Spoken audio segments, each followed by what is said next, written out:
3 mois après le phénomène des microbes, ces gangs de bandits spécialisés dans les agressions en plein jour et même dans la nuit, et ayant paralysé une bonne partie de la ville de Douala pendant quelques semaines, et une semaine seulement après les actes de banditisme et de violence identiques observés dans la ville de Bafia, chef-lieu du département du Mbamé-Noubou dans la région du centre, voici que naît une nouvelle forme de violence pratiquée par des individus dont l'imagination se calcule à la vitesse d'une Ferrari sur une autoroute. Oui, ici, pas besoin de s'attaquer à des domiciles ou à des bureaux. Nos bureaux pistent des véhicules et des transports en commun pour réaliser leur forfait. La stratégie consiste à se munir de pierres et autres projectiles qu'ils lancent sur des véhicules obligés à ralentir au passage sur un dos d'âne. Une fois le projectile est dirigé sur le pare-brise du véhicule, le chauffeur, dans une panique légitime, est dans l'obligation de s'arrêter face à cet incident d'un autre genre.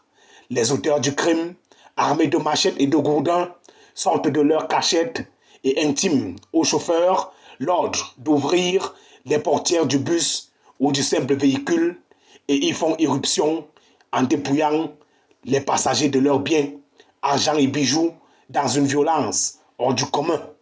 Le scénario a l'air d'un film hollywoodien, mais très loin des États-Unis, ces événements se déroulent entre 22h et 4h du matin sur la nationale numéro 3, Yaoundé-Douala, dans la circonscription administrative de la Sanaga-Maritime, dans la ville de Déa.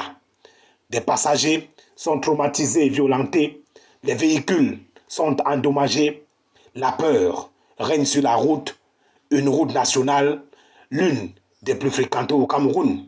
Mais au-delà des mesures prises par les autorités administratives et les forces de maintien de l'ordre pour stopper cette autre forme de violence, il serait peut-être temps que des vraies questions soient posées et que des décideurs s'activent à y apporter des réponses concrètes. Certains assimilent ces actes à la situation de la vie chère qui court depuis quelques mois au Cameroun et aussi au manque criard d'emploi à milieu jeune. Des raisons plausibles peut-être, mais auxquelles il faut certainement ajouter l'état dans lequel se trouvent nos routes dites nationales. La première de toutes est l'obscurité dans laquelle elles sont plongées. Oui, il faut parcourir plus de 20 km sur la nationale numéro 3 pour apercevoir un lampadaire ou un éclairage qui vous signale que vous êtes soit dans un village, soit encore dans une zone urbaine. Il faut éclairer les routes. Voilà l'urgence qui se pose. Voilà le véritable chantier. Non sans condamner, avec la dernière énergie, ces agressions qui jettent une ombre de peur sur la route. D'où viendra la pierre? Vigilance.